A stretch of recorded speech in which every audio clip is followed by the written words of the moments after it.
Hello guys, as part of car content or car knowledge sharing sa inyong lahat guys, mag-start ako ng series sa video na to na ide-debunk natin yung ilang mga car myths or mga paniniwala when it comes sa iba't ibang parts or iba't ibang mga bagay sa ating mga sasakyan.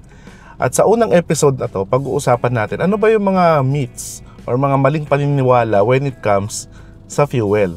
So pag-usapan natin yan. So ready na ba kayo? Tara, let's roll!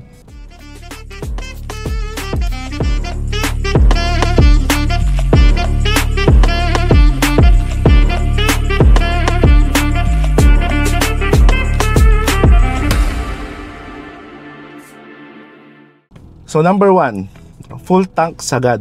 Siguro madalas nakikita to ng iba, o nga naman, para pag nagpagas ka, yung sagad-sagarin mo na, yung halos umapaw na doon sa lead ng iyong fuel tank. Pero totoo guys, other than dadami yung gasolina mo, wala na yan ibang benefit sa inyo. Actually, pwede pa yan makadamage ng evap system ng sasakyan mo. Ano ba yung evap system? Yung evap system, ito yung nagkocontrol ng fuel vapors sa iyong sasakyan para hindi mag-amoy gasolina sa iyong cabin.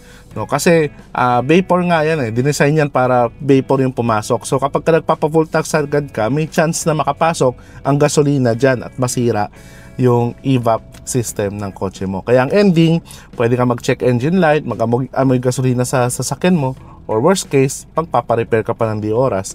Kaya para sa akin, hindi siya worth it sa magigain mo na extra fuel. So yun lang.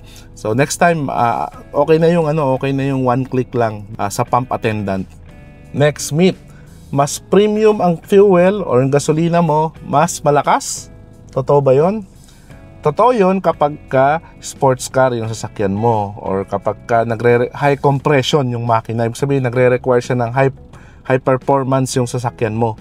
Pero kapag ka mga regular sasakyan lang, like city drive na sasakyan, hindi mo na kailangan magpa-premium. Kahit yung regular unleaded lang na nakalagay sa owner's manual mo, yun lang sundin mo. Kasi wala yung benefit.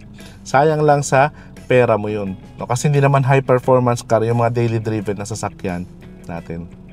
Next, mas konting gas, mas tipid daw. Siguro inaano nila yung concept na power to weight ratio. Kasi kapag ka full tank ka nga naman, mabigat yung gasolina, so mas mabigat yung sasakyan mo, mas nag-work yung engine mo, kaya mas malakas daw sa gas. Sounds logical, oo. Pero totoo, maliit lang naman yung tangke ng mga sasakyan natin, kaya konting dagdag lang yun sa weight sa ating sasakyan. So halos hindi siya nakaka-apekto sa fuel consumption ninyo kapag ka full tank kayo. Kasi tandaan niyo guys, lalo na yung mga modern na sasakyan kung saan meron ng electronic na fuel pump, umaasa ang fuel pump sa gasolina para maging coolant niya or cooling system niya. Kasi kailangan nakalubog yan, yung fuel pump ninyo sa inyong gasolina. Kaya imagine niyo kung lagi mababa yung fuel level ninyo, halos hindi nakalubog yung inyong fuel pump. Kaya in the long run, kapag palaging ganyan yung ginagawa ninyo, madalas siya mag-init. At pag madalas siya mag-init, mas iiksi yung lifespan ng inyong fuel pump. So ang ending, masisira siya, magpapalit pa, or worst case, baka maabutan pa kayo sa along biyahe ninyo, di ba? Maabala pa kayo. Kaya problema yon, di ba? So ang ending, papagawa ka. Kaya ang gawin nyo na lang guys, palagi nyo na lang, i-make sure nyo at least half ng tank ninyo pataas yung laman ninyong gasolina.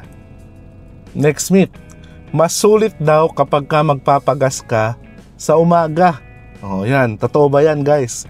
Sabi nila, totoo daw yon kasi mas dense daw yung gas, mas siksik, kaya mas sulit siya kasi mas malamig pa yung temperatura sa umaga. Pero ganun ba yun guys? Ang totoo hindi. Yung mga gas station natin ngayon guys, yung mga fuel tanks yan underground, nasa ilalim. At yung temperature doon, controlled. Same lang yung temperature niyan, umaga man or gabi. Or kaya tanghaling tapat, same lang yung volume ng fuel mo. Kaya kung nagpagas ka ng worth 1,000 pesos or worth 10 liters sa umaga, same lang yan, 10 liters din yung makukuha mo sa gabi or sa tanghali. Kaya hindi talaga yon totoo guys, na nakadepende yan sa timing yung pagpapagas. So yun lang guys, yung mga meets when it comes sa fuel ng ating sasakyan. So kung meron pa kayong naiisip, comment down below. Excited din ako makita or mabasa yung mga thoughts ninyo. At syempre kung nakatulong sa iyo yung video na to, click mo naman yung like button at share mo sa mga friends mo. Siyempre, kung hindi ka pa nakasubscribe, click mo na yung subscribe button at notification bell para updated ka sa ating mga latest video. At follow mo na rin ako sa mga social media accounts natin. So, till next videos guys, always remember, drive safe and enjoy!